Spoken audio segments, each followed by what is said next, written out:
నమస్తే, welcome to సర్కార్ TV. నేను మీ మధు. సీఎం చంద్రబాబు ప్లేస్ తో మంత్రి నారా లోకేష్ కేంద్రంలో కీలక చక్రం తిప్పనున్నారు. మంగళవారం జరిగే ఉపరాష్ట్రపతి ఎన్నికల్లో రాష్ట్రానికి చెందిన ఎంపీలు ఎన్డీఏ అభ్యర్థి సిపి రాధాకృష్ణన్ కు ఓటు వేసేలా ఆయన పర్యవేక్షణ చేయనున్నారు. అయితే ఈ మేరకు సీఎం చంద్రబాబు సూచనలు చేశారు. దీంతో సోమవారం మంత్రి నారా లోకేష్ ఢిల్లీకి వెళ్లనున్నారు. ఢిల్లీలో సోమవారం సాయంత్రం ఏపీకి చెందిన టీడీపీ, జనసేన ఎంపీలతో భేటీ అవుతారు. వారందరినీ కట్టు తప్పకుండా ఎన్డీఏ కూటమి అభ్యర్థికి ఓటు వేయించేలా పర్యవేక్షించడంతో పాటు వారికి శిక్షణ కూడా ఇవ్వనున్నట్టు తెలుస్తోంది. సాధారణంగా ఉపరాష్ట్రపతి ఎన్నికల్లో ఓటు వేసే విధానం భిన్నంగా ఉంటుంది.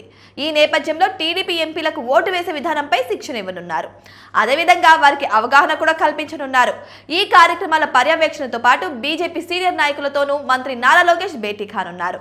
ఈ సందర్భంగా మరోసారి రాష్ట్రానికి సంబంధించిన సమస్యలపై కేంద్ర మంత్రులతో చర్చించే అవకాశం ఉందని సమాచారం. సోమవారం రాత్రికి ఢిల్లీలోనే ఉండనున్న నారా లోకేష్ మంగళవారం ఉదయం 8 గంటల నుంచి ప్రారంభమయ్యే ఉపరాష్ట్రపతి ఎన్నికల ప్రక్రియను పరిశీలించనున్నారు. అయితే ఈ మేరకు పార్టీ వర్గాలకు సీఎం చంద్రబాబు సమాచారం అందించారు. వాస్తవానికి సీఎం చంద్రబాబే స్వయంగా ఢిల్లీ వెళ్లాల్సి ఉంది.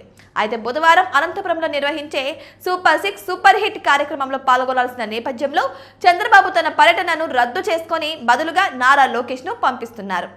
అయితే ఏపీ ప్రతిపక్షం వైసీపీ కూడా తన పార్టీ రాజ్యసభ సభ్యులు, లోక్సభ సభ్యులకు తర్పీదు ఇచ్చే బాధ్యతను సీనియర్ నాయకుడు రాజ్యసభ సభ్యుడు వైవి సుబ్బారెడ్డికి అప్పగించింది. పార్టీకి చెందిన సభ్యులు ఆయన నేతృత్వంలో ఉపరాష్ట్రపతి ఎన్నికల్లో ఓటు హక్కును వినియోగించుకోనున్నారు. ముందుగానే వైసీపీ ఎన్డీఏ మిత్రపక్షాల అభ్యర్థి రాధాకృష్ణన్ కు మద్దతు తెలిపిన నేపథ్యం ఉంది. అందువల్ల ఆయన్నే ఓటు వేయాలని వైవి సుబ్బారెడ్డి దిశానిర్దేశం చేయనున్నట్టు తెలుస్తోంది. ఇక ఈ ఎన్నికల్లో పార్టీల తరపున విప్ జారీ చేయడం ఉండదు. ఎంపీలు అవసరమైతే వారికి నచ్చిన విధంగా ఓటు వేసుకునే ఛాన్స్ ఉంటుంది. ఇదిలా ఉంటే ఈ ఎన్నికలు రహస్య బ్యాలెట్ విధానంలో జరగనున్నాయి. ఈవీఎంలను వినియోగించరు.